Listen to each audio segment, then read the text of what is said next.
On November 7, 2024, the United States Navy made a statement. Admiral Alvin Holsey was promoted to 4 stars. Admiral Alvin Holsey didn't just receive a promotion, he ascended to the absolute peak of military power. He was promoted to 4 stars and handed the keys to U.S. Southern Command. But understand the scale of this. He became the man in charge of the entire Western Hemisphere. From the drug trafficking corridors of the Caribbean to the strategic waterways of South America, every censor and every sailor now answered to him. By all military doctrine, this was supposed to be his final, long-term command. A combatant commander's tour is typically 3 years. It is the pinnacle of a military life. But Admiral Holsey didn't last 3 years. He didn't even last 1. To understand the abrupt end, you have to understand the slow climb. Alvin "Bull" Holsey wasn't a Pentagon politician. He was a son of Fort Valley, Georgia, and a graduate of Morehouse College, an institution that teaches its students not just to lead, but to lead with a conscience. He didn't rise through the ranks by bending with the wind. He rose by flying straight into it. As a naval aviator, he earned the call sign Bull, a name that speaks to a stubborn kind of strength. He was the commander entrusted with the USS Makin Island, the Navy's first hybrid warship, and later the man who led the massive firepower of Carrier Strike Group 1. But perhaps his most telling assignment wasn't a warship. It was when he served as the commander of the Navy Personnel Command. He was the guy responsible for the careers and lives of thousands of sailors. He built a reputation as a stoic and a quiet professional, a leader who cared more about his people than his press clippings. For 37 years, he operated on a simple frequency: duty, honor, conviction. So, who pulls the plug on a 4-star admiral just 13 months into a command that covers half the globe? This leads us to the events of October 2025. The official press release was sterile. Standard Pentagon boilerplate.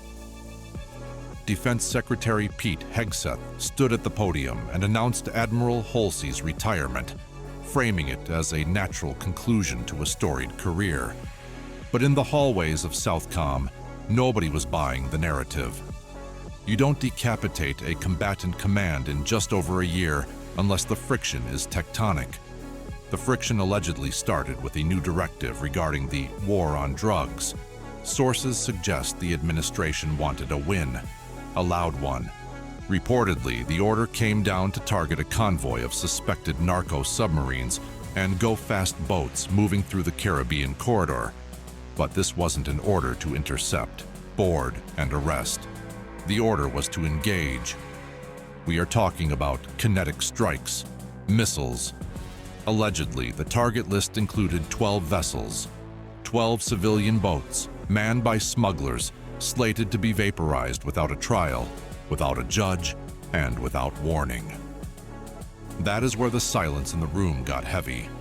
People who witnessed the showdown reportedly saw Holsey go quiet. He wasn't looking at a tactical problem. He was looking at a legal one. Under the law of armed conflict, smugglers are criminals, not enemy combatants. You arrest them. You don't incinerate them. To fire on them is to cross the line from law enforcement into something that looks a hell of a lot like a war crime. Holsey knew that firing on those 12 boats wasn't just aggressive policy. It was an illegal order. And in the military, the only thing more dangerous than disobeying a lawful order is obeying an illegal one. The fallout was immediate. Sources inside the room say the video feed from the Pentagon didn't cut out. It just went cold.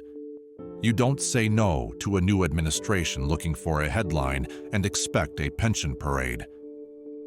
Within 48 hours, the machinery of Washington was already spinning the narrative. They didn't fire him. They didn't court-martial him. That would require a public trial. That would require evidence. Instead, they reportedly gave him the gentleman's option: Retire. Go home to Georgia. Keep your 4 stars. Keep your pension, but surrender your command. Pete Hegseth called it a strategic realignment. The official Navy statement called it a planned transition. But anyone who knows Bull Holsey knows he doesn't walk away from a fight unless the fight is already fixed. He didn't give interviews. He didn't leak text messages to the press. He packed his box, shook the hands of the sailors at the gate, and vanished. The drug boats are still out there. The missiles are still in the tubes. But the man who refused to turn the Caribbean into a free fire zone is gone. In a town full of people fighting to keep their jobs, Alvin Holsey was the only one willing to lose his, just to keep his soul.